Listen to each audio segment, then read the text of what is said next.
Bimbi kinukuha daw ng GMA, totoo ba? Paano na ang Riza at Bimbi love team?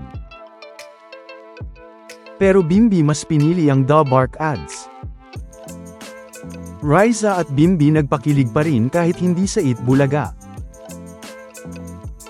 Talaga namang kahit hindi sa Eat Bulaga, ay tuloy pa rin sa pagpapakilig ang Maybe o si Riza at Bimbi, dahil kahit wala nga sa Eat Bulaga, o sa labas na ng set ng Eat Bulaga, ay niyanig pa rin nga nila hindi ang noontime, kundi ang social media, at viral na naman, dahil nga sa nangyaring simpleng TikTok live ni Riza, na bigla na nga lang nagpakilig sa lahat, nang biglang nakasama dito si Bimbi.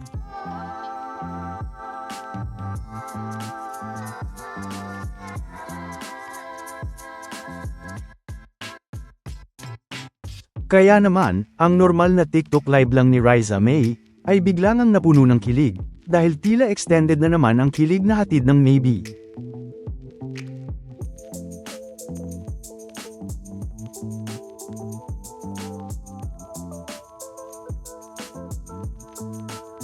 Na marami pang ang mga natuwa kay Bimbi, dahil makikita nga ang legit na reaksyon dito ni Bimbi, na tuwang-tuwa nga dahil first time nga nitong mag-TikTok.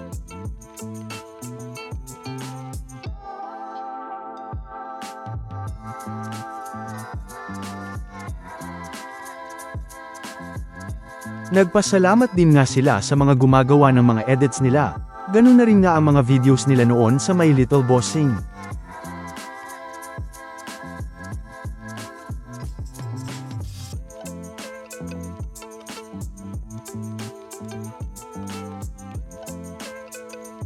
Kaya naman, ay mababasa nga dito ang mga naging reaksyon ng mga netizens, na talaga namang mga kinilig, na kahit nga ang mga walang TikTok ay napa-install nito, para mapanood ito, at mapanood pa kung may susunod pang ganitong TikTok live si Riza kasama si Bimbi.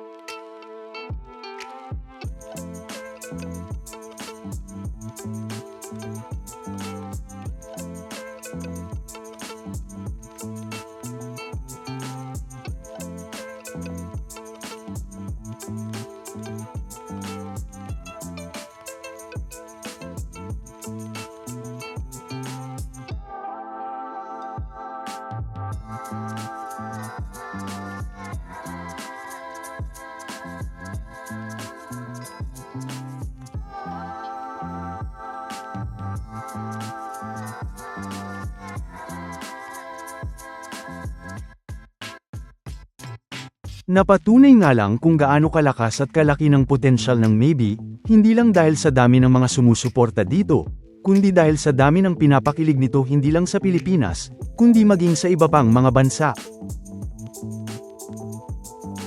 Dahil kahit sa labas nga ng noontime show na Eat Bulaga, ay tuloy pa rin nga sila sa pagpapakilig.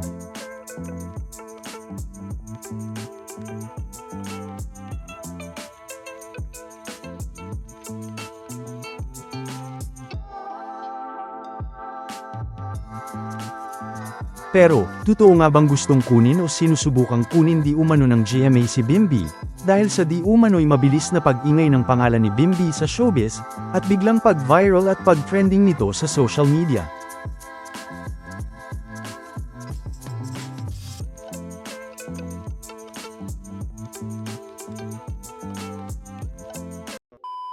Welcome back mga ka-highlights!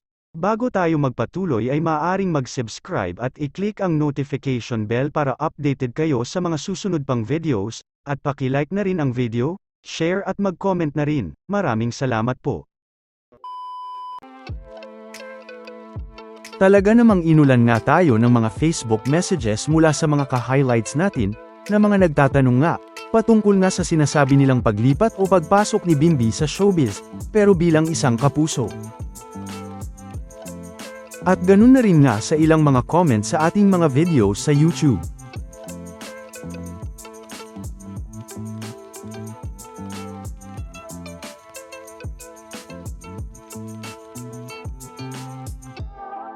Na wala man tayong makitang mga ulat patungkol dito, o patungkol sa pagkuha ng GMA Network kay Bimbi, dahil sa biglang trending nito at pag-viral sa Eat Bulaga, ay subukan na rin nga natin itong sagutin at pag-usapan. Nagsimula nga yan noong June 18, na kung saan ay ang matatanda ang unang beses nga nating nakasama bilang isang The Bark Ads host si Bimby sa Eat Bulaga.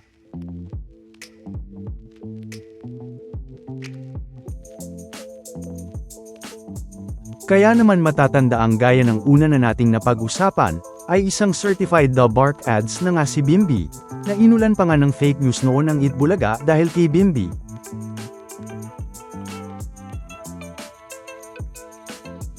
Kaya naman ng mga sumunod na mga araw, ay maraming ang mga nag-alala, at nag-request na bigyan na daw ng break ng Eat Bulaga at ng TV5 si Bimby, dahil baka daw makuha pa ito ng GMA. Na hindi na nga natin babanggitin ang sinabi nga nilang dahilan dito.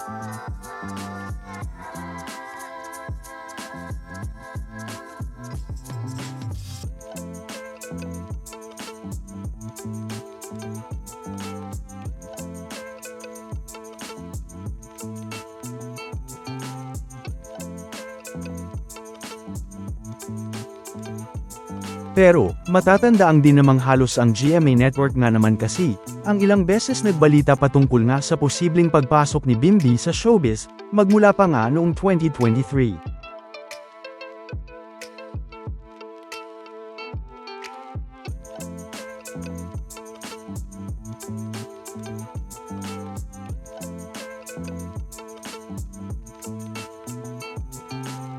Na kung saan ay ang pinakamaraming ang balita patungkol dito, kung ikukumpara naman sa ABS-CBN News.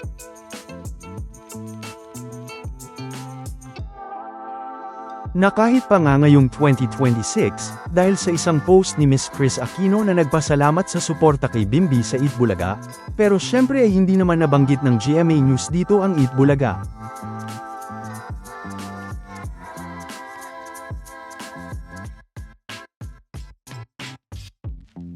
Totoo man ito o hindi o isa lang opinyon ng marami ang ginawa nilang issue patungkol sa gustong kunin ng GMA si Bimby, ay ang mahalaga nga ngayon ay napapanood at nagpapakilig si Bimby sa Eat Bulaga kasama ni The Bark Ads Riza bilang maybe, na kung titignan nga, ay tila mas pinili naman nga ni Bimby ang Eat Bulaga, o kung saan siya mas masaya.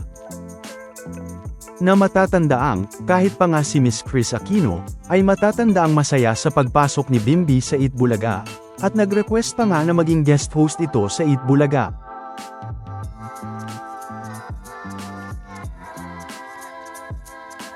Na kung titignan nga, ay wala nang makakapigil pa sa kilig na hatid ng maybe sa Eat Bulaga.